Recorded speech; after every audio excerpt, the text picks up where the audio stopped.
అల్లు అర్జున్కి వచ్చింది just బెయిలే. Case అయితే అలాగే ఉంది.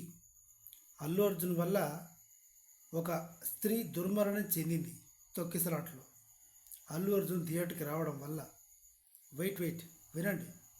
కానీ సినిమా సెలబ్రిటీలు 1 to 100 అందరూ వచ్చి హక్ చేసుకొని ముద్దులు పెట్టి మూతులు నాకి విషెస్ చెప్తున్నారు. అంత ఆనందం ఏంటి అన్నదే ఈ వీడియో తప్పక ఎండ్ వరకు చూడండి. డైరెక్ట్గా పాయింట్ వచ్చేస్తాం. రేవంత్ రెడ్డి గారు కక్ష కట్టి అరెస్ట్ చేయించాడు.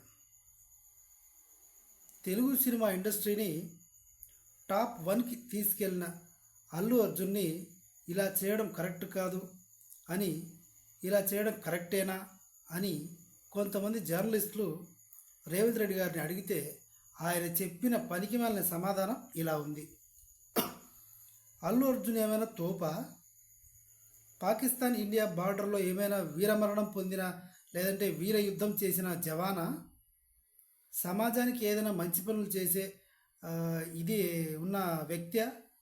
ఒక సినిమా నటుడు అంతే కదా, కూలి పని చేసేవాడు అంతే కదా, సినిమా ఇంట్లో వేసుకొని చూసుకోవచ్చుగా, థియేటర్కి ఎందుకు రావాలి, ఎవరికి చెప్పిండు అన్నట్లుగా మాట్లాడాడు రేవంత్ రెడ్డి.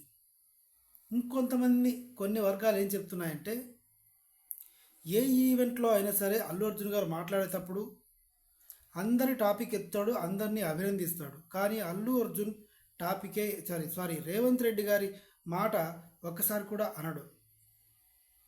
మీరు చూసుకుంటే అల్లు అర్జున్ గారు అండ్ తెలుగు సినిమా ఇండస్ట్రీలో పెద్ద పెద్ద హేమాహిమేలందరూ హైదరాబాద్లోనే ఉన్నారు. రాష్ట్రం విడిపోయింది, అది తెలంగాణ రాష్ట్రం. తెలంగాణ ముఖ్యమంత్రి రేవంత్ రెడ్డి గారు.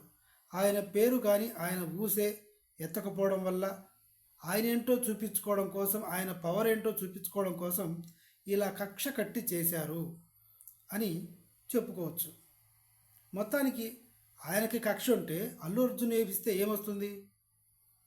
అల్లు అర్జున్ తెలంగాణ ప్రభుత్వానికి కానీ తెలంగాణ రాష్ట్రంలో కానీ ఎవరికి ఎలాంటి అన్యాయం కానీ చేయలేదు.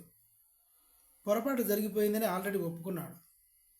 ఆవిడ చనిపోతుంది అనుకోలేదు, అలా జరుగుతుంది అనుకోలేదు. ఆ కుటుంబానికి ఆర్థికంగా సపోర్ట్గా ఉండడం కోసం 25 lakhs ఇస్తున్నా అని చెప్పాడు. క్షమాపణలు కూడా కోరాడు. కక్ష కట్టి మరి ఎలాగైనా సరే అల్లు అర్జున్ని జైల్లో పెట్టాల్సిందే అని ఫిక్స్ అయిన రేవంత్ రెడ్డి కావాలనే ఇలా చేశాడు అని తెలుస్తుంది. వీడియో నచ్చితే సబ్స్క్రైబ్ చేయండి. Thank you.